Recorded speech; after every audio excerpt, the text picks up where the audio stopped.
Tinubu-led government threatens to open border for cement importation. The federal government has threatened the possibility of opening the border to cement importation if Nigerian cement manufacturers refuse to play ball reduction in the country. Refuse to play ball on cement reduction in the country.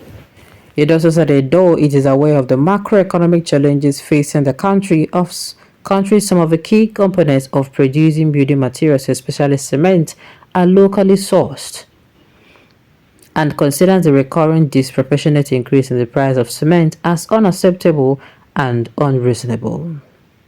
The Minister of Housing and Urban Development, Ak Ahmed Dagiwa, who made the declaration, said key input materials for cement production such as limestone, clay, silica sand, and gypsum sourced within our borders should not be dollarated. Dagiwa made this known on Tuesday, February 20th, in Abuja as an emergency meeting held with cement and building materials manufacturers.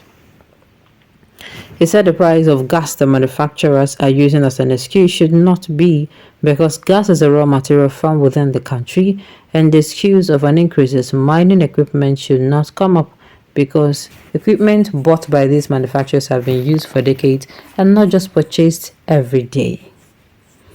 The minister said the border was closed to the importation of cement to help local manufacturers, but if the government decides to open it back for mass production, prices of cement will crash and local manufacturers will be gravely affected. Dangiwa, who called on the manufacturers to be more patriotic, said Boa Cement, for instance, has been willing and is still willing, as at the last time he spoke with them, to crash the price of the cement lower than 7,000 to 8,000, agreed by the manufacturers, and he sees no reason why others should not do same. The minister, in response to the manufacturers, said the challenges you speak of, many countries are facing the same challenges, and some even worse. But as patriotic citizens, we really have to rally around whenever there is a crisis to change the situation. The crisis is okay. The gas price you spoke of, we know that we produce gas in the country, and the only thing you can say is that maybe it is not enough. Even if you see about 50% of your production cost is spent on gas prices, we still produce gas in Nigeria. It's just that some of the manufacturers take advantage of the situation. As for the mining equipment that you mentioned, you buy equipment and it takes years and years you're using it. The time you bought it, maybe it was at a lower price, but because now the dollar is high, you are using it as an excuse. Honestly, we have to sit down and look at this critically. The demand and supply should be good for you because the government stopped the importation of cement. They stopped the importation in order to empower you to produce more. Otherwise, if the government opens the border for mass importation of cement, the price will crash, but you would have no business to do, and at the same time, the employment generation would go down. So these are the kind of things you have to look at. The essence of government in ensuring things go well.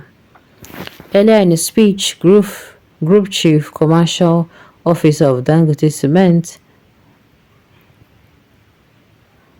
Cement Rabi Umar blamed the high cost of gas and mining equipment for the hike in cement prices.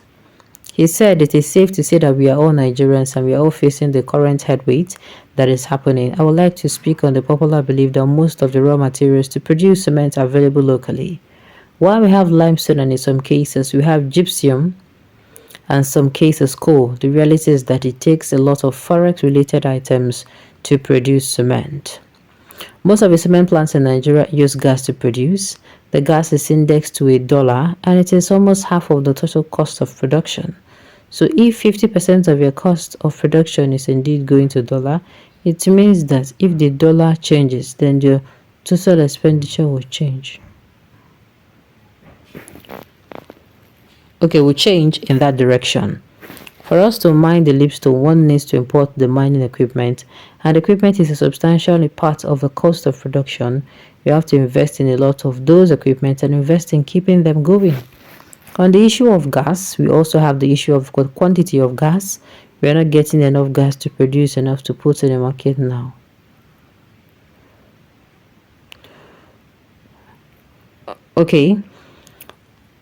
For us to mine limestone, one needs to import the mining equipment, and the equipment is a substantial part of a cost of production.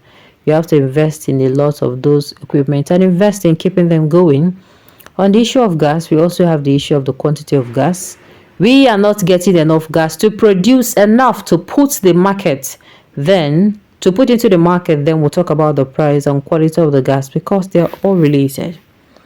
Regarding what is happening at the border towns because of the devaluation of the naira, it has made it a lot more attractive for people to come from neighboring countries with foreign exchange, buy cement and export it illegally across the border. Of course, what that has done is demand has decreased, meaning that available stock rather in the country has reduced, and that has put a lot of pressure on the prices. The minister also put the blame on the cement manufacturers of Nigeria for not regulating the price of cement in the country because earlier, the executive secretary of the association, Salako James, had informed the minister the association does not discuss or determine the price of individual companies, but are only made aware of the prices from the market like every Nigerian.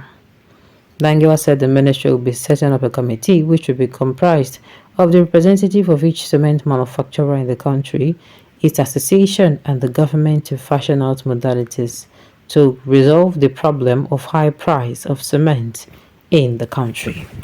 So I think about yesterday they came out and they were saying, okay, they wanted to crash the price of, cement that people, other countries, we all know that it's only Dangote and Vows that were free.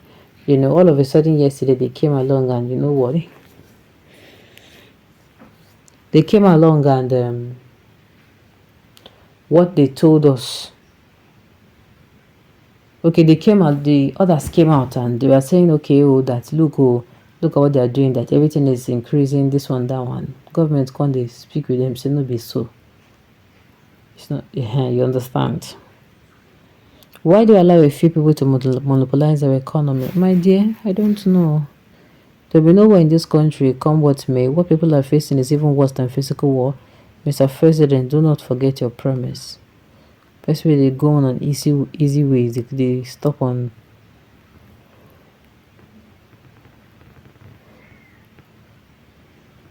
Alright. Why do I allow a few people to monopolize? I've said it before. Now, so back to what I was saying before. The government said that they should allow that people can actually come in and produce more so that they can crash the prices. Some of them came out and gave the excuse of, it's far from the place they work. Okay, and they don't, a lot of plenty talk show.